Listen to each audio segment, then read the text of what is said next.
to this edition of Optimal Talks. In this series of frank conversations, I will chat to a diverse range of security specialists and industry influencers to explore their opinions and ideas, picking apart some of the key issues we all face today. I hope you enjoy the next 30 minutes. If you do, leave us your thoughts and comments and spread the word. Thanks.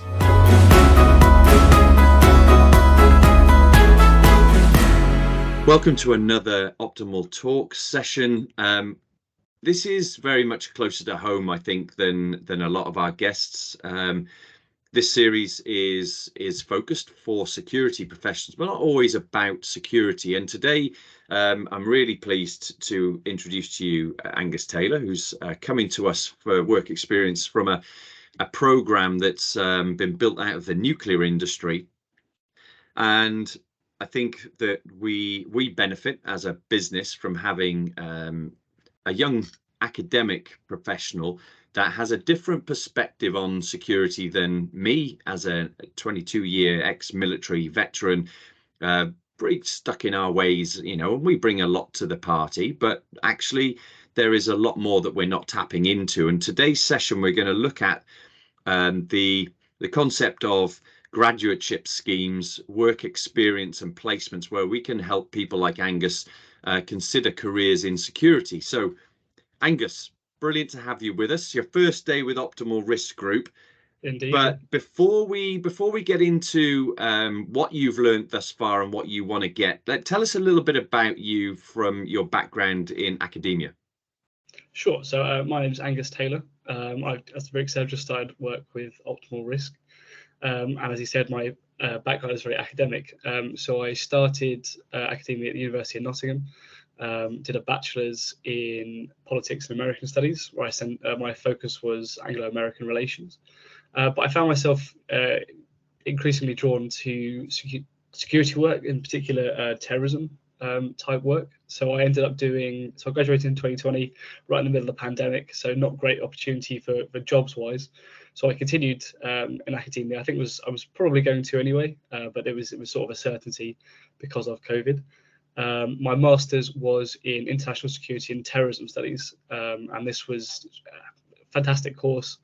I focused a lot on terrorist recruitment in the West and on West African territorial terrorism. They're both quite niche topics for obvious reasons, but both absolutely fascinating. And I got more and more sort of sucked into that life. It was really interesting. And then in 2021, I left university, so after my master's degree, looking to find a job. Started with sort of the obvious routes, things like looking at the civil service. I applied to the military as well. So the very sort of common areas. Struggled to get places with a few of them. Military just took so long. It was 5 years, I was told, for start date, which is after finishing a master's degree at 22. It's 5 years to wait from then. Is quite a long time, really. And civil service is everyone applies to it. It's very difficult to get in, and a lot of people will apply and not go anywhere. So from there, I've got a very niche set of skills. I'm trying to find sort of jobs that worked in that.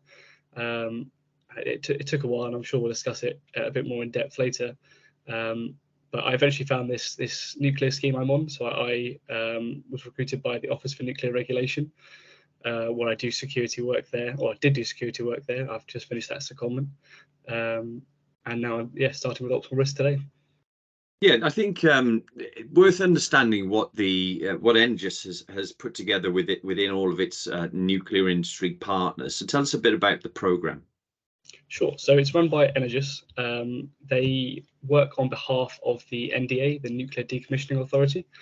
So every year they put together a cohort of graduates from across the nuclear field. So we've got companies like the NDA, companies like Magnox, the ONR, who else? We've got EDF, Rolls-Royce, probably some others as well I can't immediately think of. But all of the cohort, the graduates, there's 52 of us this year. Predominantly places people like engineers, chemical engineers, mechanical engineers. They've also got environmental engineers and people who work for the Environment Agency and things. And then there's the security people like myself. There's just 2 of us this year. There's cyber. There's a whole sort of diverse mix of people who they may have some background in nuclear, but for the vast majority, it's they finished doing nuclear stuff at school. They then done a degree doing something else, and they've come back into sort of nuclear work. So personally, I stopped doing science when I was 16, and then suddenly found myself working in the nuclear industry at 23, which was quite a jump. But the actual scheme itself, it is a 2-year-long scheme, and a 2-year long scheme.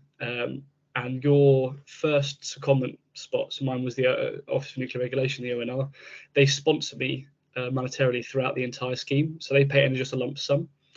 Energous then pay me as an employee of Energous. And through that, I can work for different organisations. So I started at the Office for Nuclear Regulation. I'm then coming to Optimal Risks for my second one. And for my third one, who knows so far? Yeah. there's a few things out there, but it's a lot of sort of finding what you're interested in, and finding sort of the best place for it. Each of those secondments is about 8 months long, and so I'll finish around October 2024. Yeah. If you survive your secondment with us, that's very true. That's very true.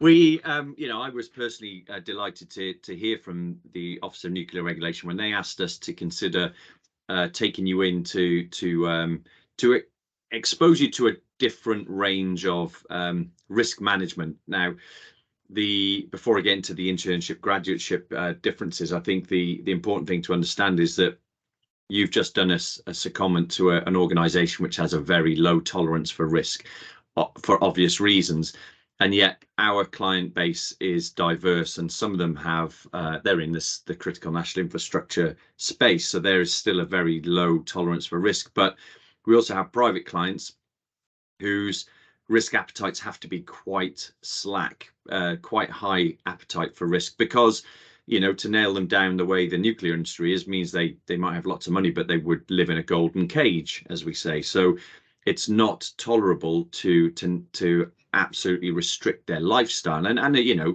lifestyle shouldn't be restricted just because of threats. You just have to manage those, and that's what we aim to deliver for you under this graduateship scheme. Now, I have a son who's just finished second year, is looking at his steps at the end of the following third year when he graduates, and I think a lot of people that will be watching this will benefit from your experience, where you thought you were going to go, what you had to do personally to make the success, because these things don't happen by magic. You have to invest in you and make those links, right? So tell us the difference between a graduateship and an internship scheme for those that are considering their paths. Sure. I think the key difference will probably be internships can kind of be done at any point in your career, whereas graduate schemes are very much aimed at people who've just come out of university, or in the last couple of years. I think it's the rough timeline is supposed to be. I think graduate schemes are often a lot longer as well. They're typically 2 to 5 years, graduate schemes. They can vary a little bit, whereas internships are sort of typically a bit shorter. They're sort of 6 months to a year, and they will always be specifically in one organisation rather than several organisations, or sort of one area rather than lots of areas. Yeah.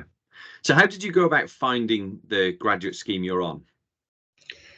Well, it took quite a long time, if I'm completely honest. I think it's tricky when you leave university. You can sort of go through two paths. You can sort of throw a very wide net out for lots of different types of jobs and see what sticks, and typically that's a bit quicker. Or you can stick with a specific area, which can take longer, but it will typically lead somewhere you're more interested in.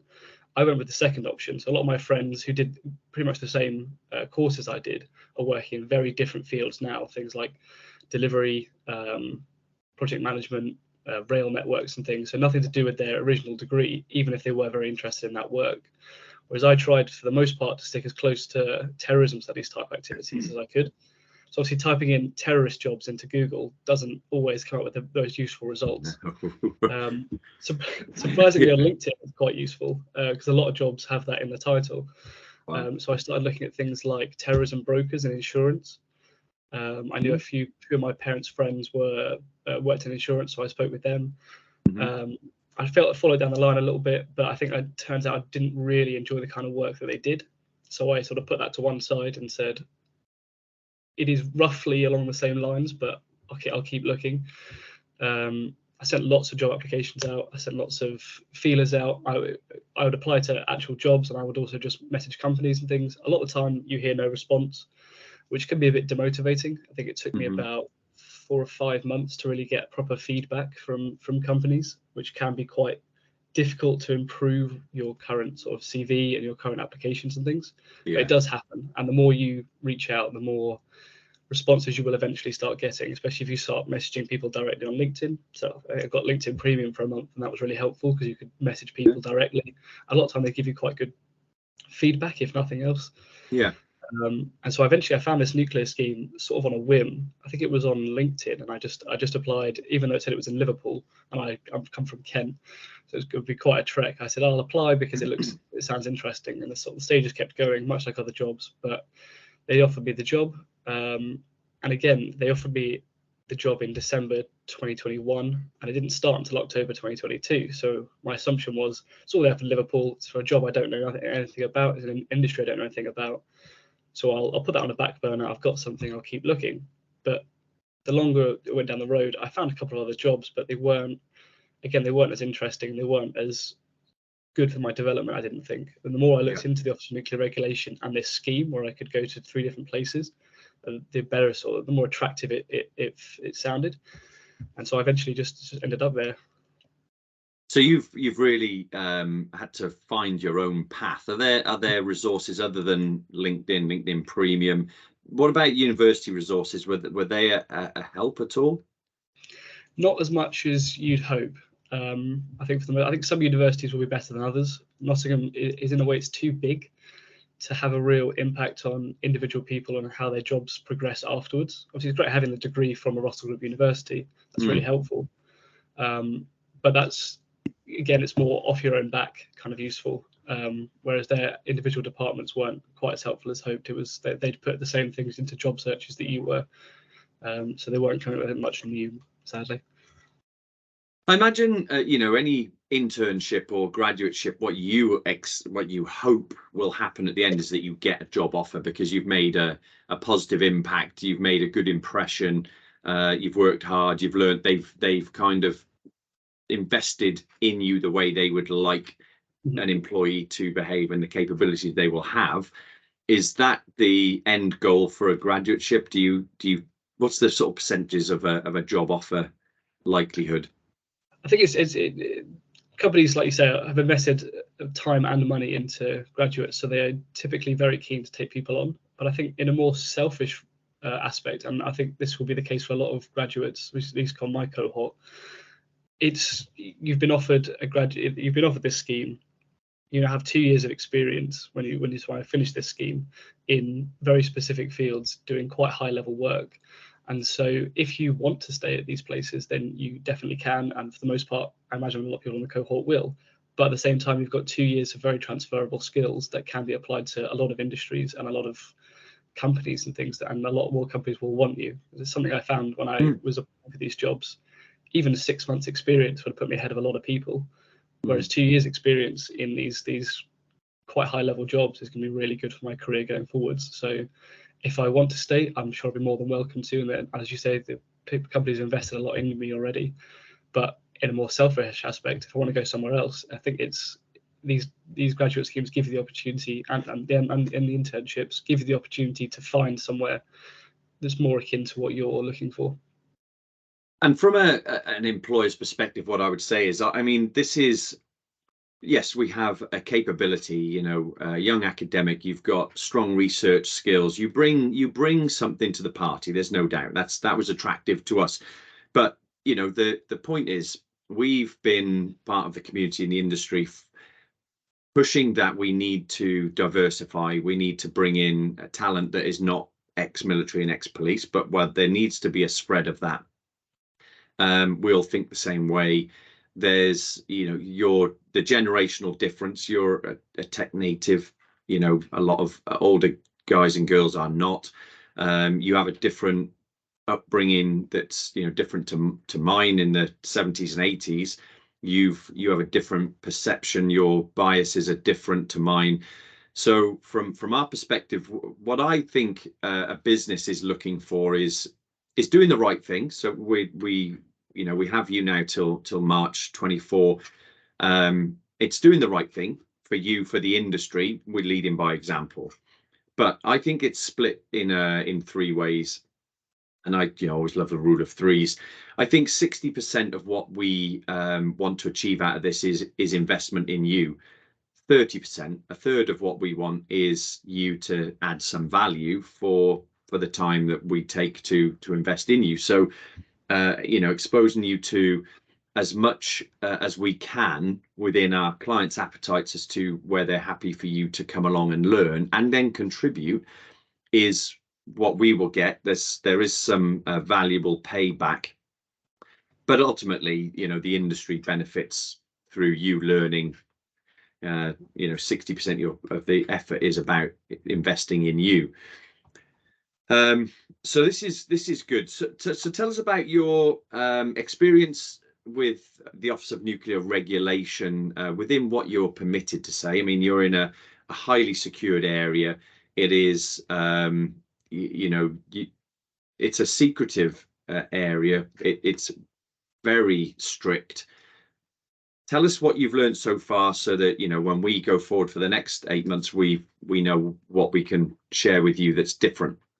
Sure. Yeah. I mean, the nuclear industry as a whole, nuclear security included, is trying to be a lot more open about things. So right. I can talk about a lot of the things I did. It's more just the sort of the very specific stuff, which I don't think you'd be much interested in anyway. The key takeaway, I think, is it's a lot less scary than it sounds. Nuclear security, whenever I tell people, oh, what job are you going into? I'm doing nuclear security. It sounds terrifying for a lot of people, and myself included. I really had no idea what I was jumping into. But the ONR is a really good organisation. It's really interesting, and the exposure to, I think, the nuclear industry as a whole was really eye-opening for me. I've never really experienced any sort of critical national infrastructure things before, so I sort of jumped in right at the deep end with nuclear stuff. So I was going to these nuclear sites feeling quite sort of, I think the best way of putting it is the imposter syndrome type thing. I've just left university. I'm 23 years old and I'm being put in charge of, or at least helping with the security of these incredible sites, which is the heart of our a significant portion of our energy as a country. But I think the ONR as a whole is a fantastic organisation for new graduates. I think they're really trying to push, much like Ultimate Risk, they're really trying to push younger people in. They're trying to get graduates in. They're trying to get internships in. They just started a degree apprenticeship thing as well, which is another option for people who are a bit younger than your son, so about 18 or so, looking to go into these kind of really interesting industries. They can get a degree alongside it, and it's great for experience as well. But security, I think it was difficult to start with. Like I said, with the imposter syndrome, it felt very odd being there on a lot of these sites and being given these really important things to do. I think one of the first I did an inspection for a security culture up at Sellafield, which is the nuclear storage and reprocessing site. And I walked into the room with one of the other inspectors. He was a previous member of the energy scheme. He's just turned 30 now. We walked into a room of 14 people, all of which were 50 plus. They were the most senior people on site. We were there to grill them, essentially. It was a very odd feeling, I think, when you start work in such a serious industry. But the ONR has been really helpful for giving me some exposure to a lot of the different areas of the nuclear industry, from transport to direct site stuff to I think the most interesting work I did was with the STAR team. They are the Strategic Target Analysis and Review team. So they look at these parts on site that are most vulnerable, and then they apply a lot of their calculation type stuff to it, which is the stuff I can't actually talk about. And those calculations essentially determine what on a site is safe, what is not safe, and therefore what needs to be protected with the security measures. And that kind of work is really interesting, and they were really supportive of getting me into that kind of work, showing me the hardest side and getting me right into the deep end. Yeah, and so I'm right in saying now you're paid during your time as well, which I think is really important, because there's no point in having a graduate on a scheme that is starving and living in poverty. So that's all very positive. Now you switch over to us now, and we've already been out. I mean, you were lucky to be released to come on the rural crime conference that we hosted, and then onto the private client security forum conference. So, and we did a survey, of prime residential in London, which I think was great. Before you even started, you got a taste for how we manage risk and how we have to flex. So what do you hope to get from the next 8 months? So that's a big question. Yeah. I think as you discussed at the start, it's that appreciation for the different types of risk and the risk appetite of people. Having a sort of appreciation of what a security system would look like on a small residential house compared to a nuclear site is obviously vast. But having that understanding of the different grades of individuals in between, from companies to people, because a millionaire's security issue could be a lot different to a billionaire's. Same with the company kind of thing. Yeah. And that I'm really looking forward to appreciating, getting, and from that as well, you have the different types of security that you use. Because obviously, the nuclear site got a big barbed wire fence outside. You can't do that with a residential house. So it's learning sort of ways around just having basic security, sort of basic big fence kind of thing, and having that different integration of different security types. I'm really looking forward to getting into. I'm also looking forward to the physical penetration testing. Obviously, it sounds very exciting, but I think the actual kind of work it offers is quite significant for a lot of companies. It really tests their security and their proficiency. And I think something, if I do go back to the nuclear industry, it's something the nuclear industry is really going to benefit from in the future. Yeah, for sure. I think thirdly, the close protection work you do, I'm not sure, I won't necessarily get involved in that. That's not really my sort of speciality, but it's the work you do around that. So it's the threat risk stuff. And I think threat is one of the key areas I'm interested in going forwards for future work. So it's identifying places, people, so on and so forth, that threat is involved in, and I think that's something that you can offer that I think would be really interesting as well. Yeah, I do. I think this is where your perspective will add value. It will be different to what we currently employ, in the sense that we, like you say, we go into a close protection task. Well, we don't just stick, man mountains on the shoulder of a principal. We look at what is appropriate, the threats. Threats and risks very different. One is inherent risk. There's risks in everything: the weather, environment, crossing the road, accidents happen, safety risk. Their threat is different because it's probably more what you were dealing with at the ONR, in that there is a person with an intent and a capability to conduct it. So we can't manage that. Other than getting somebody arrested and taking them out, that's a mitigation. But what we have to do is we look at vulnerabilities.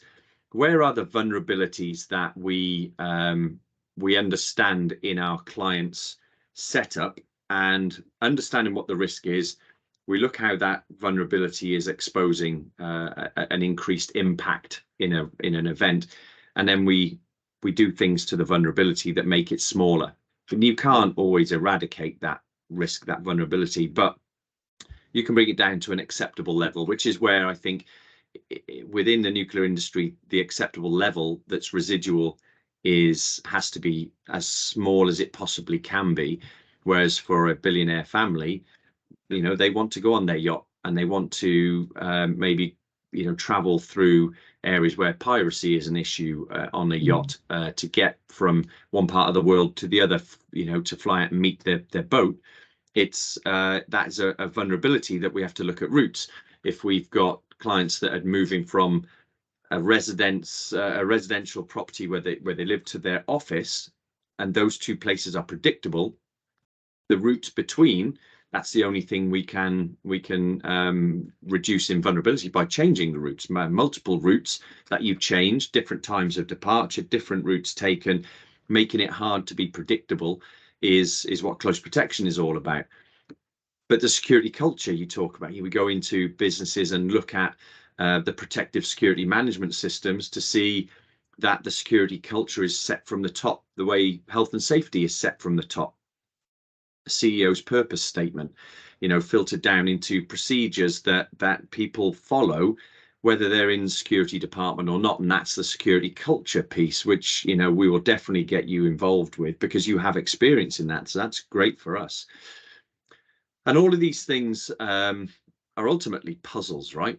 So hopefully you have an analytical mind, quite clearly, but everybody focuses on problems in a different way. We don't want a sledgehammer to crack a nut.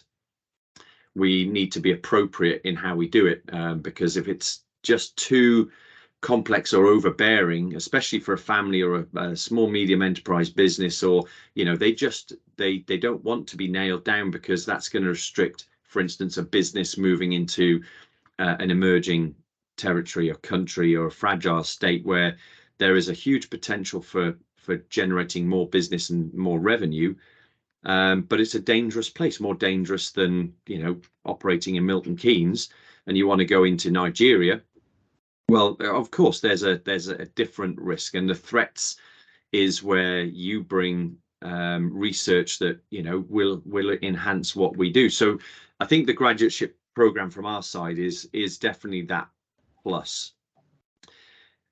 Where do you see yourself in 2 years' time when you finish with us and you move on to your third and final leg?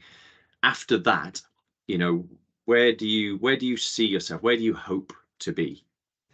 I think that's a tricky question as well. I think it's odd in a way, because I think the nuclear industry felt very familiar in that the outcome was so the work you do is very outcome focused. So at university, you work to an essay, you get a grade. I don't care about the money involved. I don't care about the time involved, that sort of thing. It was the same with the nuclear industry, with the security aspect. The profits don't matter to the O&R of the companies. The only thing that matters is the safety of the nuclear material. Right.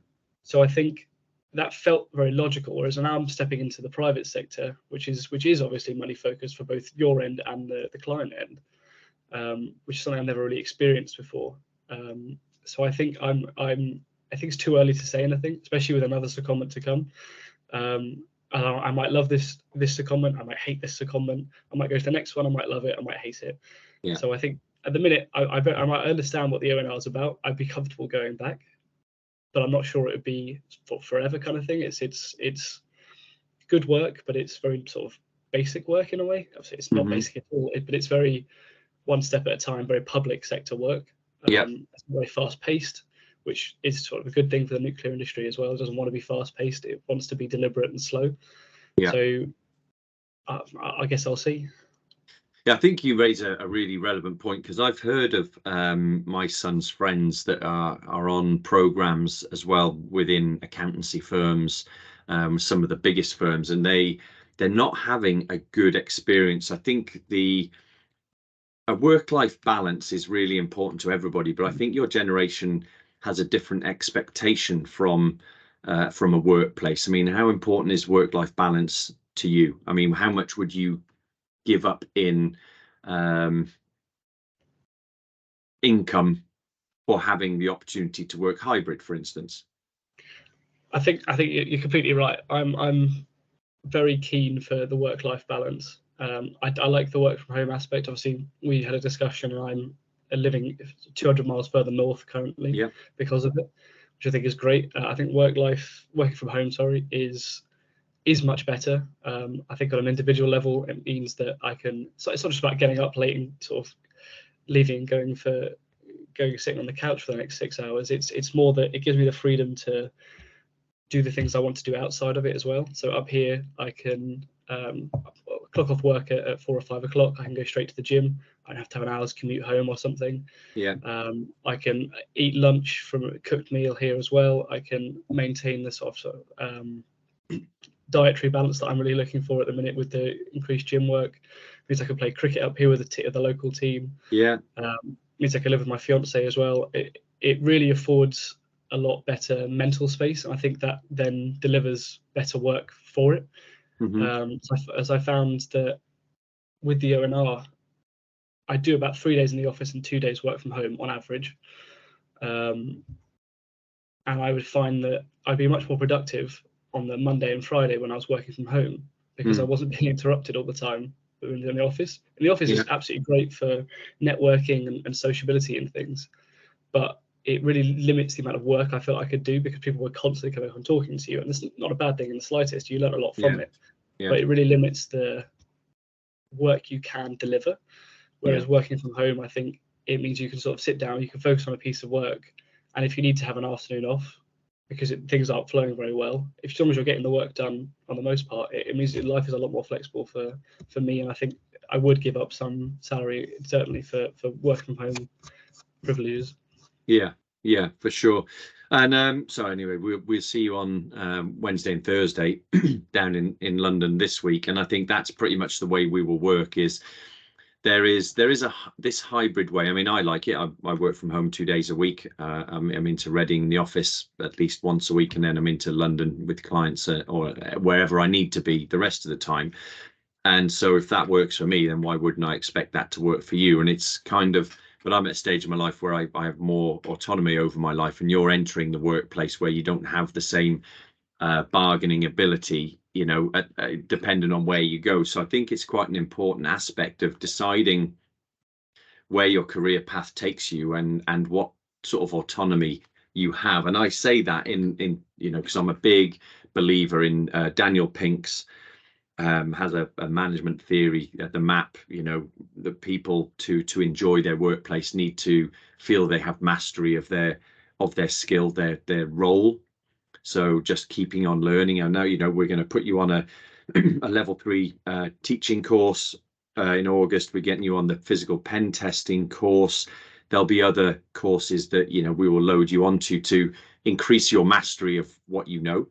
Autonomy, I think, is really important, and even at entry level, and that's really important. I mean, I'm not beating around the bush. You're coming in entry level, and you should welcome that and grab it. I think there is, I see,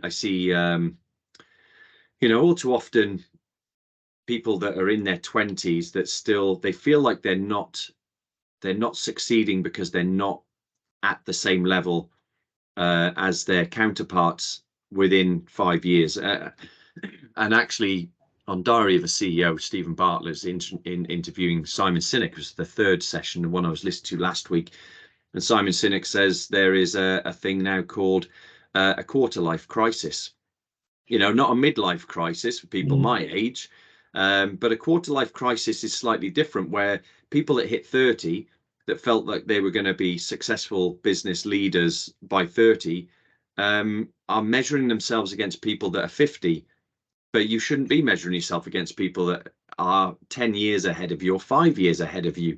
You measure yourself against yourself and maybe your peer group, and understanding what that peer group is. And I think that graduate schemes are very good for slowly blending you into workplaces and giving you experience with different types of organizations, so that you can not, it's an educated guess now. Which way you go into, when you finish this program, and where you will be in 2 years' time, will be a more educated guess than just jumping in. And I say that having coached kids rugby, right? And I'm going off piste a little bit, but 2 of the boys that we coached at rugby wanted to become solicitors, and I knew both these boys. I'd trained them since they were 6, and they're 15.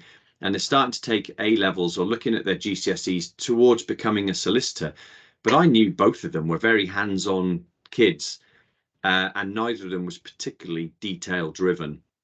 And I was like, why do you want to be a solicitor? Go into law? Well, you make a lot of money.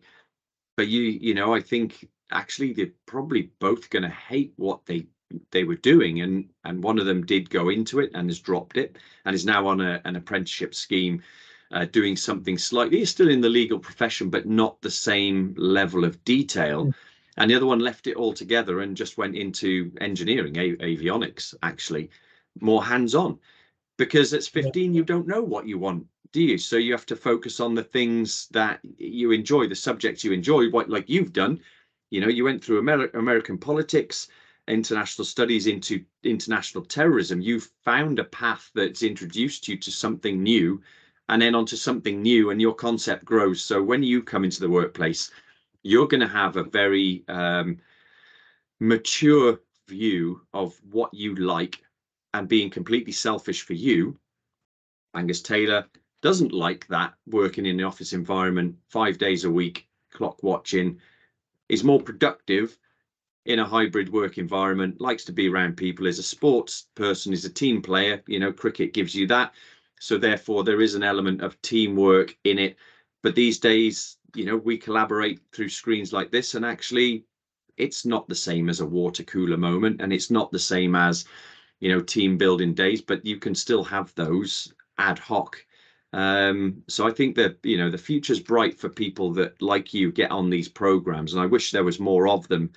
The big businesses definitely should see the value of them and maybe invest a little bit more in the future. If not for you, for you might not go to your sponsor that's paying for everything, but you might, you're still going to add value somewhere, and I think that's a societal win for everybody.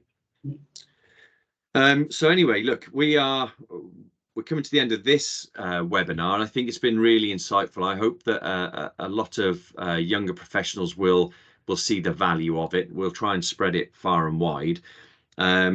Angus, tell us your new email address. We'll have it come across the bottom of the screen. So if people want to talk to you about your experience, you have a lot to offer people that are 2 or 3 years behind you. How will they get hold of you? Sure. So it's Angus, Angus.Taylor, Taylor, at optimalrisk.com. I think if I could leave just one message as sort of a parting thing. The issue I found coming into the workplace was I didn't know what I didn't know. So it was very hard to ask questions. Even though you're told all the time, ask questions, you'll learn that way. It's very hard to know what kind of questions to ask. So when you're starting a new job, when you're asking questions to people, just say to them, I don't know what I don't know. Can you tell me a bit about what I'm going to be doing, what I need to know going forwards? And it helps a lot. It really sets a foundation of what you do know, what you should know, and trying to sort of bridge that and get over to the other side. I think it's the best piece of advice I could give. I think that stands for many people that are job seeking right now, not just your generation, son. I mean, that's a good bit of wisdom to finish on. So you have Angus's email. If you enjoyed this session, there are more. They come every 2 weeks. Give it a like, share it, and we'll see you on the next one. Thanks, Angus. It's been great. Thank you very much. Speak to you later. Bye, everybody.